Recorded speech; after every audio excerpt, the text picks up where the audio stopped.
First off, I want to compliment you on just how well put together you are right now. You did not have to get all dressed up for this podcast interview.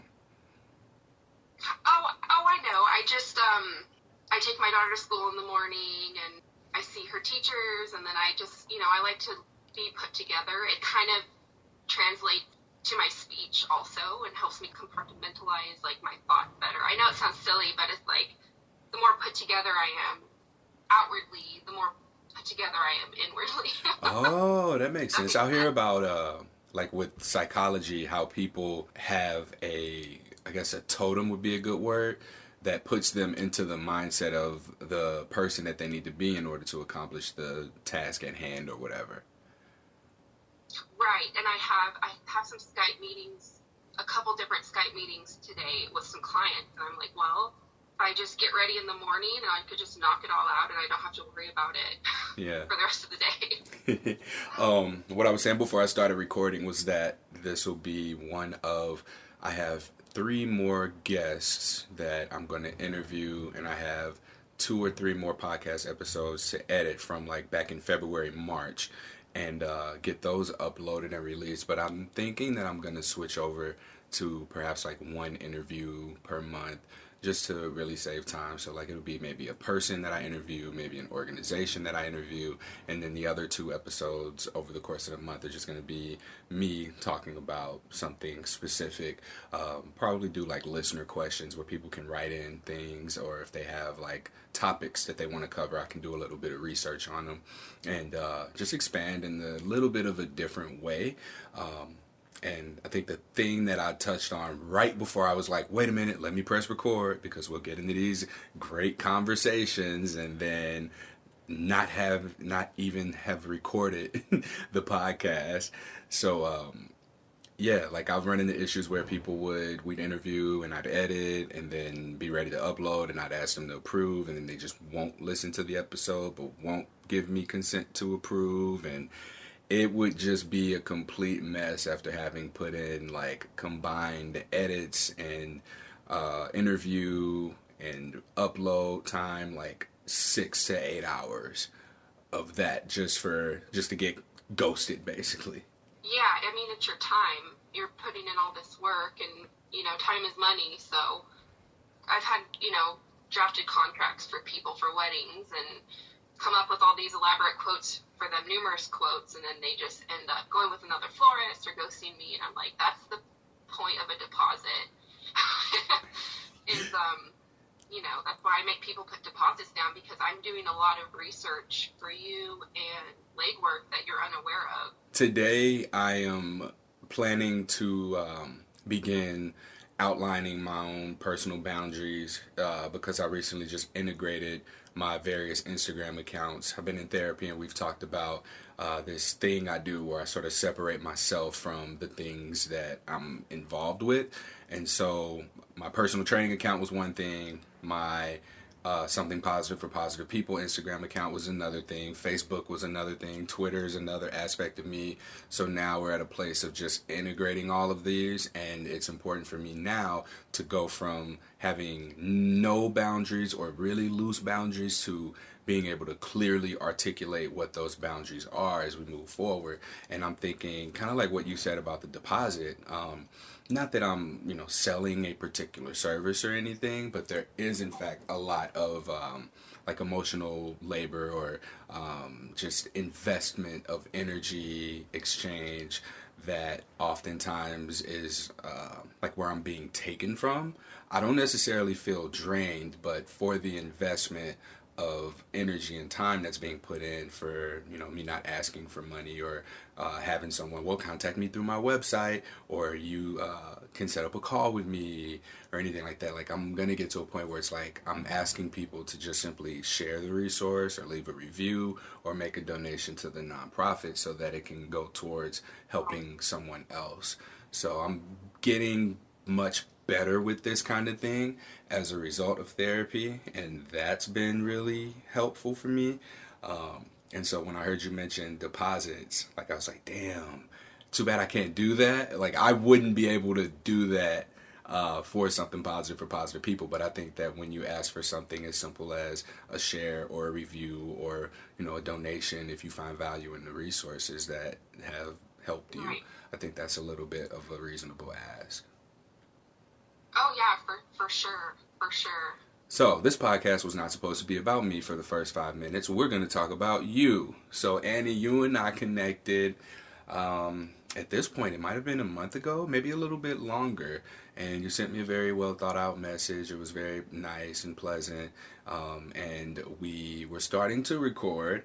And in the recording, we kind of had a sense that perhaps you may not have been ready to talk about what we talked about. How have you sort of felt since then? And can you talk a little bit more to that experience?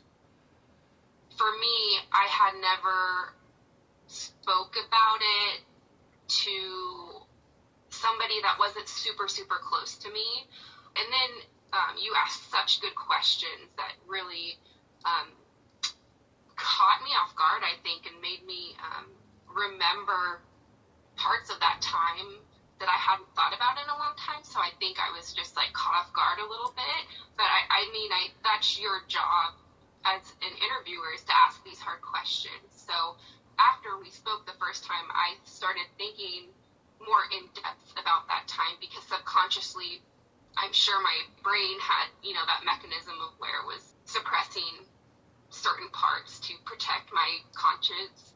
I've been able to evaluate a lot of it, and I could probably get through it without crying. That's what got me, yeah, because when I saw the tears forming, I was like, all right, we're going to finish this, and then I'm going to let you hear everything that was said, but we're definitely going to redo it. How was it to hear yourself for the first time, like talking to someone who wasn't close to you? And I can't imagine the emotions that you may have felt, but I saw the tears, so it was like, whoa, I don't know what this is.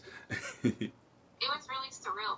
I think it's, suicide, just like HSV, is stigmatized. And you hear a lot of people who haven't experienced the kind of helplessness that lends to suicide say things like, your feelings right now are temporary, but suicide is a permanent choice. But it's a little different for people with HSV or any lifelong diagnosis, because it is permanent. And, as a society, we need to banish that stigma, because it's not allowing people to grieve a permanent condition openly. At that time, why did I have to grieve in silence and internalize all this pain because I contracted a virus? I feel like if I didn't associate so much shame with my diagnosis and had more outlets and resources that are available today, I'm not sure if suicide would have ever even crossed my mind, And just for the backstory, like you and I have had this conversation, so I'm aware of what, the majority of your story is, but if you're comfortable with telling it from start to finish, just from your diagnosis and what it was, how you were diagnosed and what was happening around that time, and then we can transition into the point that I really want to cover, which was that time frame around your suicide ideation and outreach to the suicide hotline specifically. So yeah, I was 20 years old. I'm almost 31, so I've almost been HSV positive for 11 years. I've dealt with this most of my young adult life, which kind of, it impacts your dating for sure. And PS is a whole nother, that's a whole nother podcast episode, which I've listened to several that you've done on dating, on positive singles, and really the only advice I have for that is, and I learned this the hard way, just because people share a diagnosis with you doesn't necessarily mean they want to share their life with you. So I did a lot of dating on PS in my 20s, but when I first got diagnosed, I was going to college.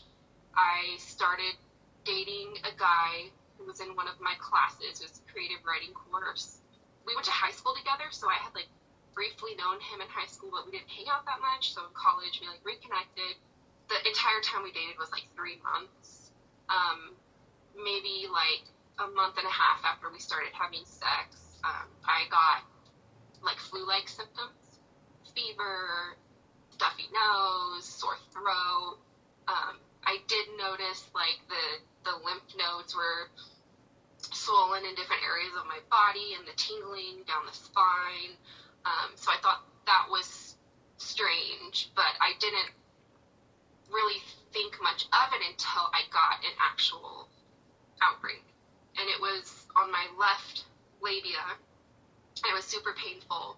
I remember it was on a weekend, so my doctor's office wasn't open, and I ended up having to go to the emergency room. And I got an exam there.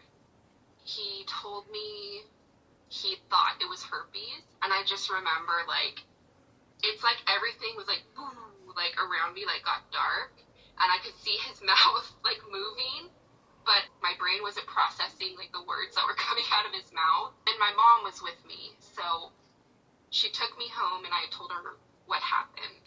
And actually a week prior to that, one of my very, very good friends had passed away from a heroin overdose. And I actually was like in the wrong place at the wrong time. And I was one of the ones who found him and tried to resuscitate him, but was unsuccessful. So I was dealing with, I think, some PTSD from that, honestly. It was kind of traumatizing. And then I got diagnosed with HSV, and I kind of just felt like, you know, my life was over. I lost a really good friend, one of my best friends, and now I had this permanent condition that was going to affect, you know, being a mother, giving birth the way I wanted to, dating the way I wanted to. Suddenly I thought that my life was just limited to dating other people who have HSV, and back then, you know, a decade ago, there weren't people like you doing the things that you're doing and providing outlets and resources and therapy. I certainly could not have afforded therapy back then. When you say you couldn't date the way you wanted to anymore, what was the way you wanted to? I thought that I was not going to be able to have fun. Like, my idea of fun back then was going out and drinking and kind of just doing what I wanted to do, making out with people, maybe, you know. You wanted your freedom.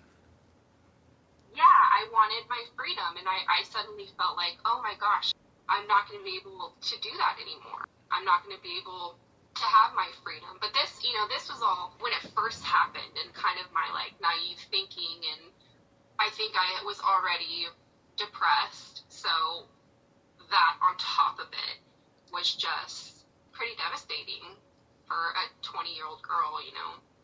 Yeah. Now, you receive your diagnosis and you lose your freedom. I was trying to think of a better way to say that, because our freedom isn't really lost. I think that it gets it has to be rediscovered. It's almost like herpes hides it, because our attention is so much more diverted to the herpes than it is to whatever it is that we think herpes took from us, right? Right. I'll use myself as an example, because what you're saying kind of sounds like me at the time of my diagnosis. Was I was concerned about my loss of freedom as a result of my diagnosis, being that now I am going to be limited in the amount of sexual partners that I'm going to have, because no one is going to want to put themselves at risk of being exposed to herpes. You know, for a sexual encounter, it's like at that point I learned just how much I really valued sex, and I had to challenge my belief around the value of sex. Like, is my value that I place on sex so much more significant on my value as a human being? Okay, maybe people won't want to have sex with me, but there are so many other ways that people can be around me or be with me or share intimacy or have friendship or have any sort of connection without limiting it or having it exclusively be tied to the sexuality piece of it, to where it's, oh, I can't hang out with Courtney because he has herpes, or I can't connect with Courtney because he has herpes. And so I thought that this was probably a good place to self-disclose that, because I think that that's kind of where you were from the sound of what I'm hearing. Yeah, and I was afraid that, people were going to be like that towards me. I'm glad you brought that up. Like, I can't hang out with Annie because she's HSV positive. We can't go out and, have fun like we used to because she's HSV positive. Like, what if I drink after her, And a lot of people don't really know how it gets transmitted. I mean, it's our job to enlighten people, but at the same time, I just felt like a plague. I felt like a plague. I felt like nobody's going to want to spend time with me, whether it's sexually, not sexually. I just felt alone. And I felt like I was carrying around this big burden, I mean, it's funny, your Instagram handle, H on my chest, like that's how I felt. I was just carrying around this H on my chest all the time. I had to be silent about it. No one ever asked me what the H stands for. Like, I've not ever once gotten, hey, what does the H stand for? Because, it could stand for health. It could stand for hope. It could stand for hype. True. I mean, but clearly it's herpes. But I just thought that was funny. All of the things that it could stand for. I mean, because I do hype people up. I give people hope. This is a health-related resource. And then what was the other one? I guess hero. Hero could be it. In some cases I'm seen as a hero to people, but it's really awesome to be able to have something like this and for it to be symbolic to the perspective of the person who finds these resources, because to that person I may be a number of different things, and the resources that I provide through something positive for positive people could serve a purpose that resonates with them. In yoga teacher training, we were studying the Hindu gods, and there's so many different gods, and what the gods represent is a path of worship. And so just because you worship this god or that god or that god doesn't mean that you aren't worshiping the source, universal God there is. You're just choosing a God that represents one path to the same destination, which is there. In saying all of that, I think that it's a matter of perspective as far as how we get to the resources that we get to. And I think that with all of the accounts, the pages, the resources that are out there, as challenging as they are to find, I think that each of us represent a unique path of healing based on what that individual deems worthy of their going on their journey with. So I mean, there's me, there's sex education, there's positive results if we're talking about Instagram, there's a number of other podcasts, there's a number of other support groups, Facebook groups, and all of these different methods, and the dating sites as well, that people can begin their healing process once they discover them. And as challenging as they are to find, once we get them, I think that we have a newfound appreciation for them because of how challenging life has been without them. So we're more inclined to use them. We're more inclined to really use them, not just, there's this group, I'm just going to join the group and be in the group. But I love seeing the excitement of people when they find these resources and their willingness to explore. And through that, I think that people often find themselves as well. That's what happened to me. I mean, when I found dating sites, I think that showed me who I was despite my diagnosis. And then you hit a point where you see yourself and you see yourself with your diagnosis, and you gotta decide, who do I want to be? Who do I like more? How can I integrate the two? And so that's the path that I think that we're all on here. Yeah, I definitely agree with that. And I remember actually how I found your Instagram. One of my old coworkers had reached out to me, and she said, hey, I know you're HSV positive, and I just really need to talk to somebody. I just recently got diagnosed, and I just have a lot of questions and concerns. Do you have a minute to talk? So she called me on the phone, and we talked for an hour and just had a really good conversation. And I was able to tell her all the things that I wish somebody would have told me when I was first diagnosed. And by the end of the conversation, the tone of her voice sounded lighter than when I first started talking to her. So I felt like that was successful. That was good. And anyway, after we hung up, I started looking at resources to share with her to help her on her journey. And that's where I ran across your Instagram and just, started following you from there and seeing all the work you were doing. It was really special. Did you know I had a podcast when you found the Instagram page? No, I didn't. I didn't know you didn't. I wasn't aware of the podcast, but Yeah, I really need to do it. After I found it, I went and listened to a lot of episodes, and I was like, dang, I want to be a part of this somehow. I definitely need to do a better job of marketing, because that happens a lot where people don't even know I have a podcast. They're like, oh, I'm just so thankful to find your Instagram. I'm like, oh, you should check out the podcast. They're like, what's the podcast? I was like, shit, I got to do better about that. But I'm glad that you found it. I'm glad that your friend felt safe in reaching out to you. And I'm also glad that you really wanted to be a part of this. Your experience really touches on the core, the source of something positive for positive people, in that while on the surface we talk to people with STIs about their experiences, dating, sex, disclosure, their diagnosis, and navigating stigma, the birth of something positive for positive people was from an intentional place of being a suicide prevention resource. And you specifically had in your own experiences with suicide after your diagnosis. And if you are comfortable and ready to, share those aspects of your story, then I'm going to just give you the floor and let you speak. And I'll just jump in with any questions, once you're done. Yeah, for sure.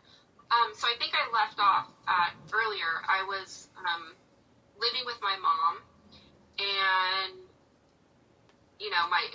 my friend passed away, and my diagnosis, depression from both of those, and not really having many, resources or outlets to turn to. When she was at work one day, I went into her bathroom, and she has a lot of underlying health conditions. Your mom, so right? There were, my mother, and so she had some different opioids in the cupboard, or in the medicine cabinet, and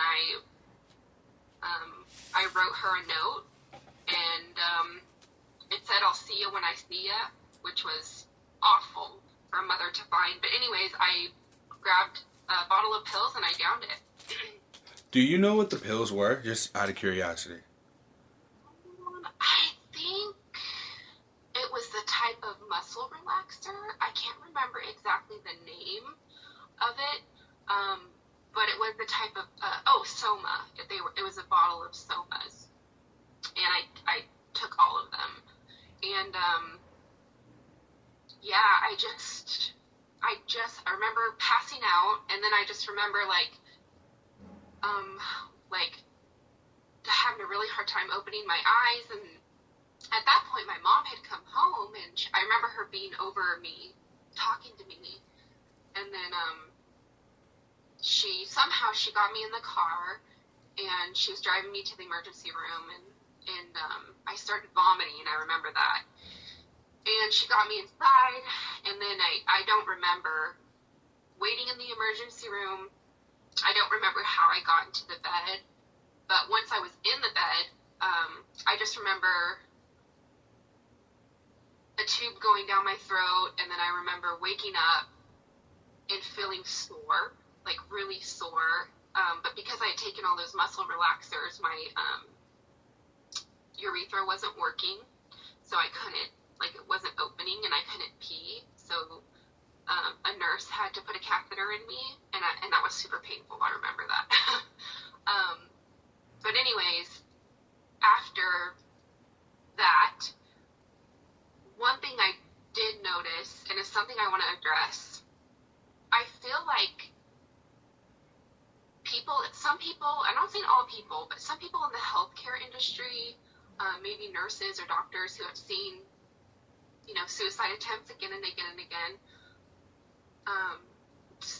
suffer from some type of compassion fatigue. I think that they get tired of seeing, able-bodied people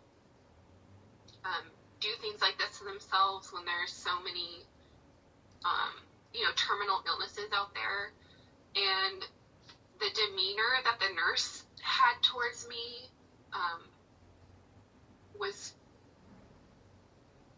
almost like the same, and I'll get to this later, but it was the same kind of demeanor and tone that the woman on the suicide hotline had with me. It was just very institutionalized, like cold. I didn't really feel like there was empathy there at all. Not that I was deserving of all of this, empathy, but I just feel like, when dealing with somebody who just tried to end their life, you definitely should try to see some humanness in it rather than seeing that person as like a machine, which maybe that's what they have to do to get through the day. Like, I don't know. But it was kind of strange, and it didn't really help like my mental health status to feel like I was being judged almost for that. So anyways, I did not get institutionalized because I guess I admitted to what I was doing. I think people who do try to commit suicide and then they get admitted into the ER and they have a mental health evaluator come and talk to you, and if you deny it and you say, no, I wasn't trying to do that to myself, like it was an accident, and you're in denial about it, then they're like, this person needs to be institutionalized. And it actually happened to my sister several years before I ever tried to commit suicide. My sister tried to commit suicide, and she was in denial about it and denied it, and she got institutionalized for like a week after that. So I was honest about my intentions, and instead of sending me there, they set me up with a counselor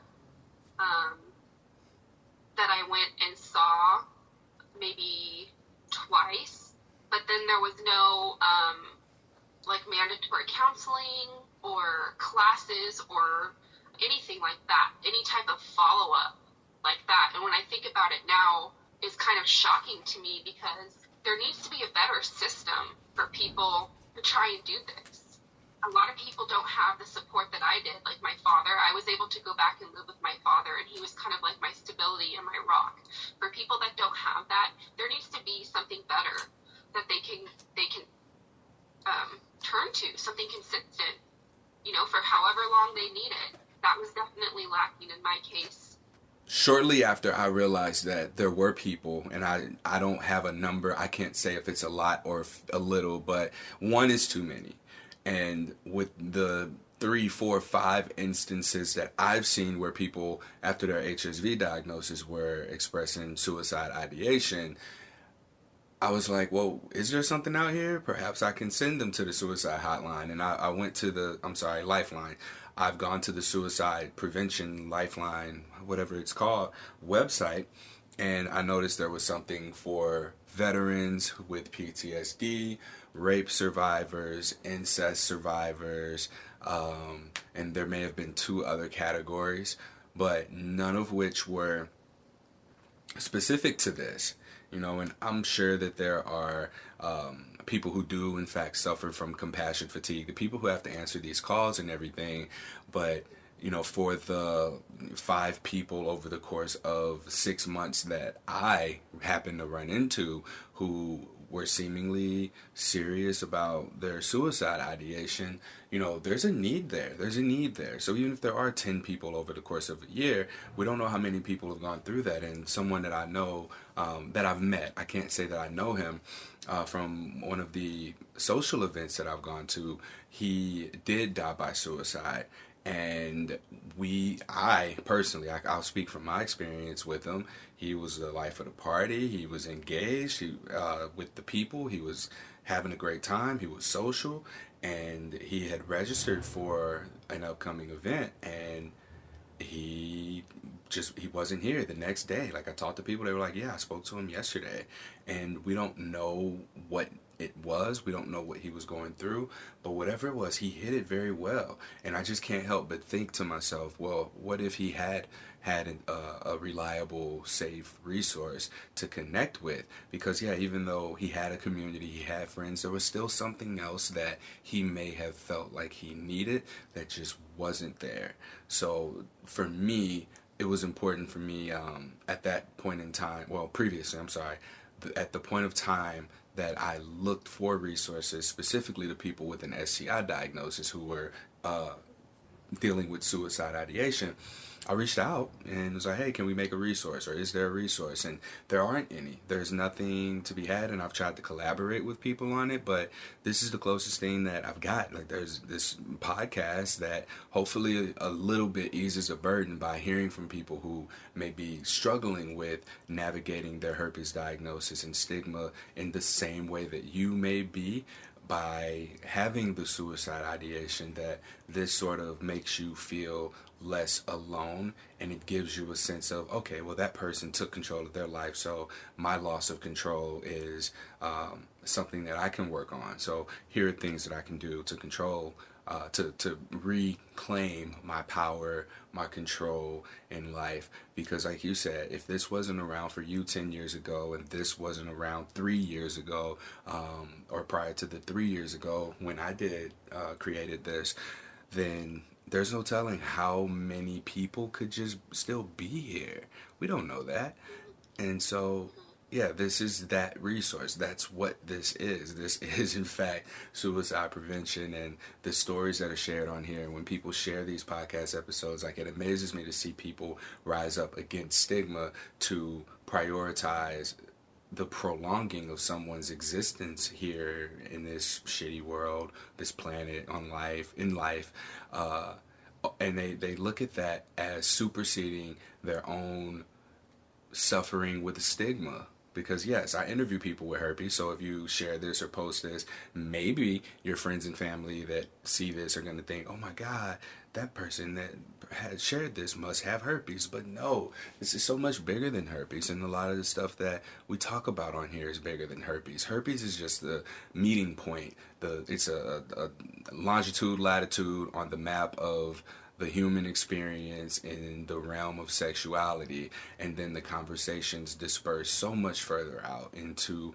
conversations around social justice issues. We talk about criminalization of people with HIV, we talk about sexual assault, we talk about various aspects of non-monogamy, we talk about mental health, we talk about spirituality, and we talk about suicide. And that's the thing people don't realize. When we say not enough people are talking about herpes, or all so-and-so talks about is herpes, like, that may be all you see, but when you come from a place of needing what's there, you understand that there's so much more that you receive than what you thought you would have received. Yeah, I mean, definitely this diagnosis, it forces you to look deeper, because, you know, you're here at a superficial level, and then you get your diagnosis, and you have to look beyond your diagnosis, and because you aren't your diagnosis, right? So you dig deeper into yourself, and you have to dig deeper into other people. And I mean, that's kind of nice in a sense that it's almost like, oh, we can just like bypass that superficiality and just, you know, not waste time dealing with all of that, and kind of be vulnerable with each other right off the bat, because we are at this meeting point, but that's not who we are. That's one good thing that I have, the silver lining, I guess, that I've gotten out of being HSV positive is being extra sensitive and extra intuitive to people's internal struggles, and, you know, hopefully just trying to, you know, be a light and a beacon and a resource for them, and be like, you know, 10 years ago I was downing a bottle of pills hoping to end my life, and today I have a beautiful 5-year-old. I went through a pregnancy with HSV and HPV. I am engaged to a wonderful man, and even though we had to push off our wedding because of COVID, it's still going to happen one day, and I'm a business owner, so things can turn around. And I just wish that somebody would have told me that. Somebody who had had it for longer, maybe through connection through a resource, or, you know, the Lifeline, the Suicide Lifeline, that has been dealing with something like this. So maybe there does need to be some type of like specific STI training for those people who work on the lifeline that can instill hope for people like me. Yeah. I'm finding that an STI diagnosis is not viewed as a sexual trauma until someone brings it into the awareness of the people that make that decision, I guess. But I did a video for my yoga teacher training, and I didn't realize this until I was asked, but she asked me to tell her what got me into yoga. And it poured out of me that I got into yoga shortly after my herpes diagnosis to manage stress.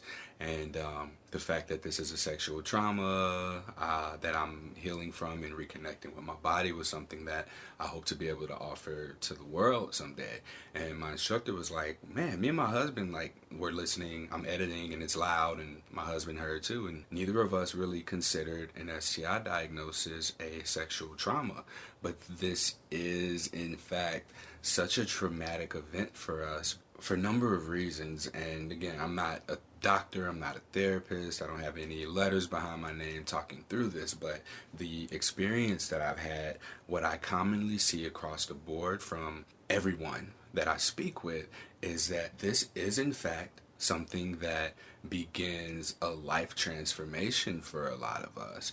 Whether we choose to cope or begin to heal, this is something that we are all navigating from the time that we learn of our diagnosis. So whether it be some form of destructive or negative behavior or some sort of a nourishing and healing behavior, we're all navigating our diagnosis from a place of either coping or healing. And it's important for us to be able to differentiate the two, because coping, according to my therapist, I'm that guy now. I'm that person who says my therapist says ... And speaking with my therapist, he mentioned that perhaps I hadn't healed from my diagnosis, and now I've been positive for, this is the 8th year of my herpes diagnosis, and he mentioned this to me on our first therapy session. He was like, well, I don't think you've healed from your diagnosis. And the fact that I got angry and was like, what the fuck you mean I haven't healed from it? Like, I'm healing from it. I do this podcast and I've interviewed 150 people. And then over time, the come down of my anger with him about that made me realize that, I have really spent a lot of my space sort of deflecting. I haven't spent my space, but a lot of what I consider to be healing perhaps has been coping, like jumping into, I have herpes, and if you care, you don't matter, and if you don't matter, then you or if you care, you do matter, and if you don't care, you don't matter, right? Very much like that. People can jump into relationships, stay in relationships, jump into advocacy to ignore their own healing, begin to go into drinking, drugs, whatever, to sort of numb or cope. And in coping, what I find is that we often hurt others. In our coping, we do more harm than good. Whereas when we're looking at this from a healing perspective, which is kind of like why in this episode I'm making it a point to speak more of my personal experiences out loud, because these aspects of myself that I've sort of held on to or have used my guests as deflections from me and making it about y'all, like, this is more healing, because perhaps there's something that I say that may resonate with someone based on my experience, but I'm like chipping away by planting little nuggets and seeds from each of you out there so that I don't have to really deal with it myself. And this whole healing process in itself is one that encourages the healing not only of ourselves but of those around us as well. So you can either cope with it and do damage to those around you, or you can heal with it and encourage the positive progression through the emotions around this and the behaviors that are going to come after you receive your herpes diagnosis. And the same thing goes for any other life circumstance. We can replace herpes with just about anything. It doesn't necessarily have to be an STI diagnosis. It can be any form of adversity that we face, that when we begin to challenge we build resilience for, and we get better at it, and it becomes a little more simple to navigate. So there you go, Derek. That's for you, Derek. I'm doing my healing. This is how I like talk about my therapist in my head. I hope you didn't listen to this. But yeah, we've talked about it, and I'm finding that to be really helpful for me because I've been in this space for the last 3 years, and I don't know what kind of damage I've done by using this as a way of coping. I don't know what kind of damage I've done. So it's my responsibility now, with the awareness that I will credit my BetterHelp therapist, Derek, for www.betterhelp.com/SPFPP for your first month of 10% off. I'll credit him for helping me get to this point. It's been about 2 months now, and we've gone through a lot of stuff in relation to like what we're talking about here, which is the coping versus healing. I definitely know what you mean. So after my suicide attempt, I did cope largely by using alcohol, and that was my go-to whenever I would think about my suicide attempt, or whenever I would have a bad outbreak, I would drink. And one way people found out about me having HSV before I was ready to share this information, I went to a bar and I carried my acyclovir with me in my purse, so I wouldn't forget to take it. Got kind of drunk. It was a bar that I would regularly go to, and my prescription falls out of my bag in the bar, and a couple of the bartenders who knew me found it, right? And it was there, and then we were friends on Facebook, and I had commented on a picture or something of one of our mutual friends, and then he makes a comment underneath that and says something about me having herpes, like as a joke.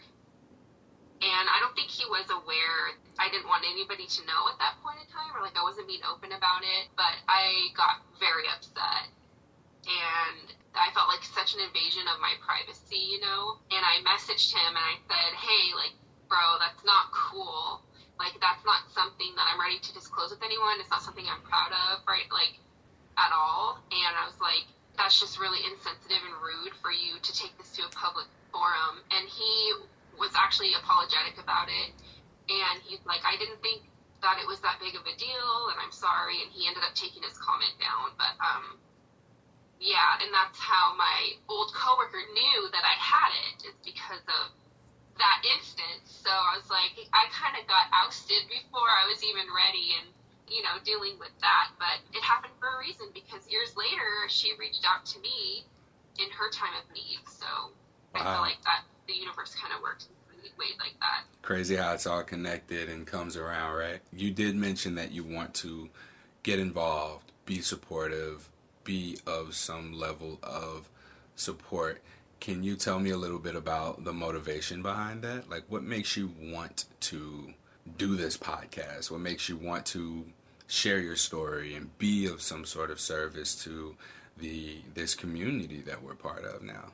My particular experience, my feeling of hopelessness after my diagnosis, especially as a woman,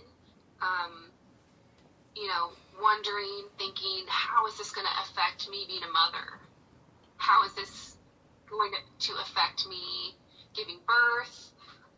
How is this going to affect me when I have my menstrual cycle and my hormones go all crazy and my body feels like it's going to have an outbreak every single month, like before I start my period? So I don't know. There's just so much that I didn't know, and there was so much insecurity and instability that I hope, with my almost 11 years of experience living with this, through different things, that I can hopefully share some insight or be of comfort to people who are feeling that amount of hopelessness that I felt. And to know that it does get better. It does get better. As a mother, there are different ways, or there's, you can have a C-section or you can have natural birth. My gynecologist actually encouraged me to have a natural birth through my entire pregnancy, but unfortunately 2 weeks before my due date I had an outbreak. So I ended up having to have a C-section. But People don't know that. People don't know, like, you can still have a natural birth. You don't have to have a C-section.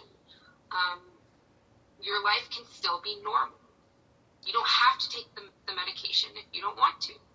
You can still date the way you want to. I mean, there's going to be some uncomfortable conversations if you choose otherwise, but you can still have freedom with different parameters. And I just wish somebody would have told me that, because I thought my freedom was, like, gone. Yeah.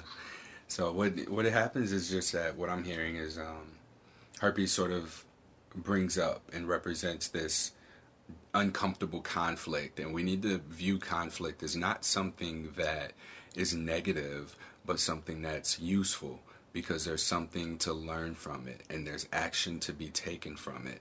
Clearly, whatever was happening before for us or with us needed to change or be adjusted, and so now we have to take a look at what it is around our thoughts about herpes, and then as we begin to break through that layer, we get into our thoughts about relationships, about sex, about our validation from others, and how we look at ourselves. So the cycle just really goes on from there. But yeah, you were absolutely right. The cost of freedom is just going to be being able to emerge from conflict that you first have to become willing to engage in. So I appreciate you. I appreciate your story. I appreciate you for engaging in the conflict and offering your story, offering your experiences, and also having to listen to that last podcast episode that we did and coming back willing to continue the conversation, as challenging as it was for you the first time. Like, I'm really proud of you, and I see how strong you are in being able to sit here and talk through this. Like, I can tell that you were able to sit with what you were feeling from the last recording. Is there anything else that you want to leave listeners with before I let you get out of here? Herpes is a virus, just like COVID, and why suffer in silence and be ashamed? It's the same. And I just love to everybody out there who is suffering from this. I'm your mom now. No, I'm just kidding. I love you, and I'm always here for anyone. All right, you say that now. I'm gonna put your I'm gonna tag you in these whenever the episode goes live. I said I'm ready for the blowback. I think you and I think blowback are two different things. That concludes this episode of Something Positive for Positive People. Please like, rate, review, subscribe to, and share this podcast. If you found any value from any of the podcast episodes and you feel compelled to do so, please leave a donation to the nonprofit organization. This is helping us with supporting people in getting therapy. It's supporting like panel discussions and herpes meetup groups, and my engagement there, being able to get to those and get involved and interview people and get them to get involved with the community. And a lot of things that I can't really measure have been done as a result of people's involvement with Something Positive for Positive People, however they've chosen to get involved with it. And I can't say enough for the guests that have been on here. I can't say enough for the people who support us, keeping me motivated, keeping me consistent, and keeping me accountable to continue to do this thing that I've set out to do. And so I'm hoping that over time this can be something that becomes more easily accessible to people who are most struggling with their diagnosis, and hopefully they're able to find the tools that they need in order to navigate the stigma. My goal is not to get rid of stigma. That's been tried before. People have burned out and suffered from compassion fatigue in doing so. I just want to give you all the tools that you need in order to navigate it, and perhaps one of you will be the ones to end the stigma. So I'm just here for now until I'm not anymore. And so while I'm here, feel free to reach out, connect, and by this point the boundaries will be up on all of the social media accounts. So please honor those. It helps me with continuing to be able to provide support to people as well as take care of myself. Till next time, stay sex positive.